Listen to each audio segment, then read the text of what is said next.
آج ہم بات کریں گے گلوٹن الرجی پہ، جس کو ہم گندم سے الرجی کے نام سے بھی جانتے ہیں، اور اس کو ہم میڈیکل کی زبان میں سیلک ڈیزیز کہتے ہیں۔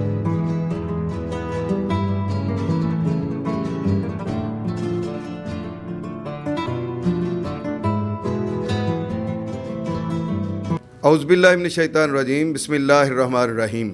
السلام علیکم خواتین و حضرات، میں ہوں آپ کا ہومیوپیتھک ڈاکٹر رضوان ثاقب، اور آپ سے مخاطب ہوں شمع ہومیو کلینک لاہور پاکستان سے۔ آئیے آج بات کرتے ہیں کہ گلوٹن الرجی کیا چیز ہے، جس کو ہم گندم سے الرجی کے نام سے جانتے ہیں۔ یہ گندم سے الرجی ایسی ایک الرجی ہے کہ جس کے اندر گندم سے، جو سے، جئی سے بنی ہوئی کوئی بھی چیز کسی فرد کو ہضم نہیں ہوتی ہے۔ ذرا سا کوئی ایک معمولی سا ذرہ بھی اگر حلق سے نیچے گیا نہیں ہے، اور اس کے ساتھ ہی اس کو پیٹ میں مختلف قسم کی تکالیف شروع ہو جاتی ہیں۔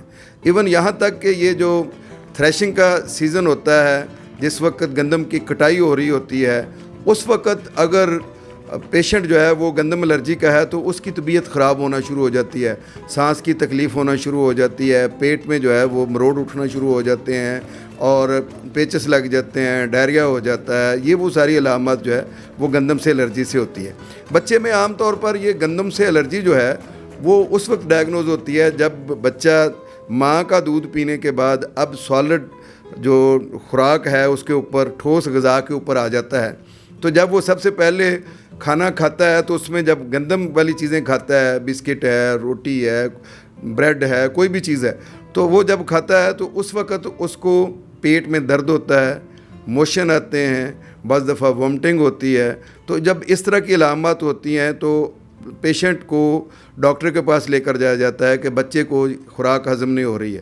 وہ مختلف قسم کے ڈاکٹر ٹیسٹ کرنے کے باوجود اور مختلف قسم کے ادویات دینے کے باوجود جب یہ ڈائگنوز نہیں کر پاتا کہ بچے کا پیٹ کیوں خراب ہے، تو پھر اس کے بعد گلوٹن الرجی کا ایک ٹیسٹ ہوتا ہے جو بلڈ کے ذریعے سے کروایا جاتا ہے۔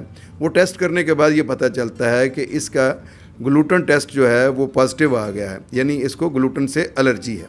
اب گلوٹن سے جب الرجی ہوتی ہے تو اس سے پھر بچے کے لیے کیا کیا کمپلیکیشنز ہوتی ہیں۔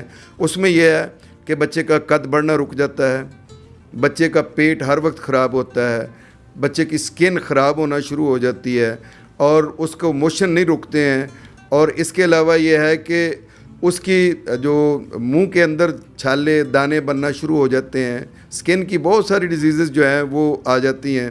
تو ان ساری علامات کو دیکھتے ہوئے اس کو مینج کرنے کے لیے ڈاکٹر یہ سب سے پہلے یہ کرتا ہے کہ اس کو گندم، جو اور جئی، یہ تین چیزوں میں گلوٹن موجود ہوتا ہے۔ اس سے بنی ہوئی تمام چیزیں جو ہے وہ منع کر دیتا ہے۔ اس میں کون سی چیزیں ہیں؟ مثلا اس میں سب سے پہلے تو گندم کی روٹی ہے، اس کے بعد یہ ہے کہ بریڈ ہے، بسکٹ ہیں، اس کے علاوہ جو نان ہے، پھر اس کے ساتھ ساتھ جتنی بھی یہ مارکیٹ میں جو بھی فاسٹ فوڈ میں برگر ہیں، شوارمے ہیں، وہ چیزیں ملتی ہیں، وہ ساری جن میں گندم یوز ہو رہی ہے، اور بہت ساری ایسی چیزیں جو مشروب کے طور پر ہمارے ہاں استعمال ہوتی ہیں، جیسے ستو ہیں، تو یہ بھی ہوتے ہیں۔ پھر اس کے علاوہ بارلی ڈرنک ہے، جس کو ہم جو کا پانی بھی کہتے ہیں، آب جو کہتے ہیں، وہ چیزیں جو ہے وہ اس پیشنٹ کو جو ہے وہ منع کر دی جاتی ہیں کہ یہ بالکل نہیں لینی ہے۔ بالکل نہیں لینے کا مطلب یہ ہے کہ وہ توا جس کے اوپر آپ گندم کی روٹی پکاتے ہیں، اس کے اوپر اس بچے کے لیے جو گندم فری روٹی ہے وہ بھی نہیں پکائی جا سکتی۔ وہ رومال جس کے اندر آپ گندم کی روٹی کو ڈانپ کر رکھتے ہیں، اس رومال کے اندر جو ہے وہ بچے کے لیے پکی ہوئی روٹی نہیں رکھی جا سکتی جو گلوٹن فری روٹی ہے۔ اسی طریقے سے وہ جس کو ٹرے یا چھابی، یا جس کو ہم کہیں کہ ایک برتن جس کے اندر ہاٹ پاٹ، جس کے اندر آپ گندم سے بنی ہوئی روٹی رکھ رہے ہیں، وہاں بچے کے لیے پکی ہوئی جو گلوٹن فری روٹی ہے وہ نہیں رکھ سکتے۔ اتنا پرہیز کرنا ضروری ہے کہ بچہ جب بیٹھا ہوا ہے گھر میں یا موجود ہے گھر میں، تو اس وقت اگر آپ آٹے کو گوندھ رہی ہیں، چھان رہی ہیں، یا کسی آٹے کو، گندم کے آٹے کو ایک جگہ سے دوسری جگہ منتقل کر رہی ہیں، تو بچے کے منہ پر ڈبل ماسک جو ہے وہ چڑھائیں، تاکہ جو ہے بچے کو کسی قسم کے بھی کوئی گلوٹن کے پارٹیکلز اس کے سانس کے ذریعے سے بھی اندر نہ جائیں۔ اب تو یہ پرہیز آپ نے شدید قسم کا اس وقت کرنا ہے جب آپ اس کو مینج کر رہی ہیں. مینج کرنے کے بعد یہ ہے کہ اب ہم نے اس کا علاج کرنا ہے. تو علاج کے لیے ظاہر ہے ہومیوپیتھک میڈیسن جو ہے اس کے لیے دی بیسٹ میڈیسن ہے.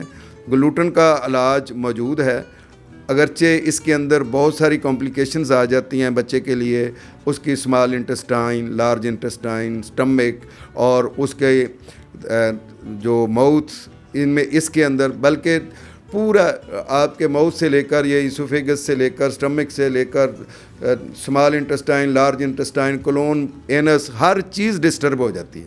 جب یہ ساری چیزیں ڈسٹرب ہوتی ہیں تو اس کے بعد اکارڈنگ ٹو سمٹمز ہومیوپیتھی کی میڈیسن دی جاتی ہے. یہ نہیں ہوتا ہے کہ بھی گلوٹن الرجی ہے اور اس کے لیے یہ دوا ہے. یہ طریقہ کار ہومیوپیتھی میں نہیں ہے.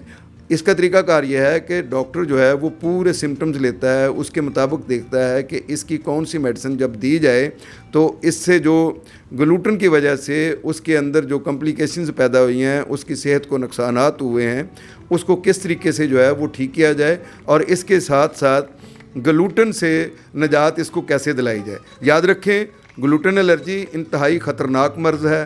اس کی وجہ سے بچے کی گروتھ رک جاتی ہے، اس کی وجہ سے ہڈیاں ٹیڑھی ہو جاتی ہیں، اس کی وجہ سے بچیاں جو ہیں ان کی ماہواری کے پرابلمز ہو جاتے ہیں، بے اولادی کا باعث بنتی ہیں بچیاں، اور اس کے علاوہ جو بچے ہیں ان کے اندر بھی بے اولادی کا مسئلہ بنتا ہے. اور یہ مرض جو ہے یہ انسان کے لیے بعض دفعہ لائف تھریٹننگ بھی ہوتا ہے، موت بھی اس سے واقع ہو سکتی ہے. اس لیے اس کا علاج بھی کروانا ضروری ہے اور اس کا مینج کرنا بھی ضروری ہے کہ اس کو کون سی خوراک دی جائے. دیکھیں صرف ایک گندم، جو اور جئی، یہ 3 چیزیں ہیں جو اس کے لیے منع ہیں، باقی تو کوئی چیز منع نہیں ہے. ڈرائی فروٹ سارے کھا سکتا ہے، موسمی پھل سارے کھا سکتا ہے، مکئی سے بنی ہوئی تمام چیزیں جو کھائی جا سکتی ہیں. اس کے علاوہ چاول کی جتنی بھی چاول سے بنی ہوئی چیزیں ہیں وہ ساری کھائی جا سکتی ہیں. جتنی دالیں ہیں وہ کھائی جا سکتی ہیں، انڈے کھائے جا سکتے ہیں، گوشت کھایا جا سکتا ہے، دودھ پیا جا سکتا ہے. کوئی چیز منع تو نہیں ہے نا. لیکن دیکھے جائے کہ بعض دفعہ جو ہے کہ جو انٹسٹائن ہے اس کے اندر بعض دفعہ السر قسم کی علامات پیدا ہو جاتی ہیں، تو اس وقت ڈاکٹر جو ہے وہ بعض اوقات دودھ یا دودھ سے بنی ہوئی چیزیں منع کر دیتا ہے. لیکن یہ چیزیں ڈاکٹر فیصلہ کرتا ہے کہ گندم کے علاوہ کون سی چیز منع کرنی ہے. بہرحال گلوٹن الرجی کے پیشنٹ پریشان نہ ہوں، ہومیوپیتھی میں گلوٹن الرجی کا علاج موجود ہے.